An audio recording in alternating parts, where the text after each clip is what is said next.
Alright, we're going to be talking about the nature of force. By the end of the video, I'll be able to describe what a force is, describe how balanced and unbalanced forces are related to an object's motion, and be able to calculate net force.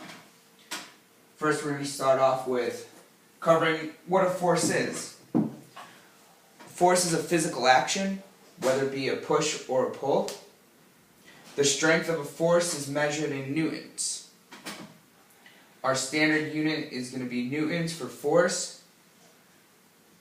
Force is like velocity and acceleration. It's described not only by the strength of the force, but also by the direction in which the force is applied. So we'll be using arrows to, one, show us the direction of where the force is being applied, and two, the strength, 3 newtons in this case, of a person pushing a basket. Over here we see the arrows are opposite. The forces are in opposite direction. They're both applying 5 newtons each of a force. Okay, we can say that's the pull of them on a tug of war. And we have a push over here.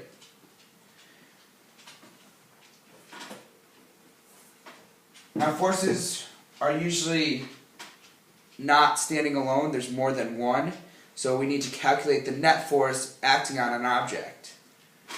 The total force acting on an object, a net force of anything other than 0 causes a change in an object's motion.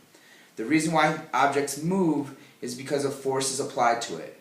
So if there's 0 force being applied to an object, there's not going to be any motion. To calculate the net force being applied to objects, we simply take the larger force subtracted minus the smaller force. Is going to give us a net force. Again, that's going to be in units of newtons, and it's going to have an arrow for a direction. We can talk about forces as being balanced. If we take a look here, there's 2 dogs pushing on a box. Each dog is applying a force of 10 newtons.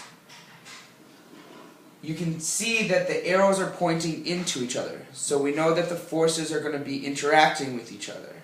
Alright?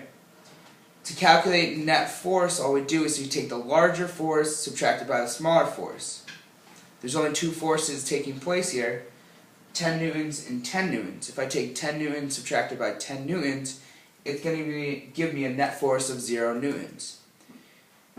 Having a net force of 0 newtons means there's going to be no direction with the box. It's going to stay still, so there's no acceleration of this box. The forces cancel each other out. We have a balanced force. However, to get an object in motion, we need to apply an unbalanced force. Now we have a bigger dog applying a force of 10 newtons versus a smaller dog applying a force of 5 newtons.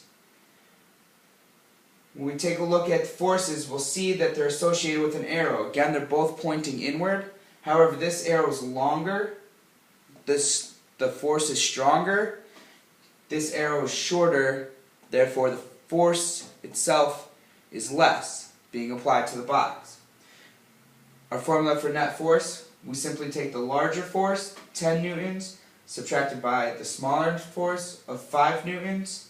Therefore, there is a 5 newton force greater being pushed to the left. Therefore, the box is going to move to the left. Our forces are unbalanced. Now the object's in motion.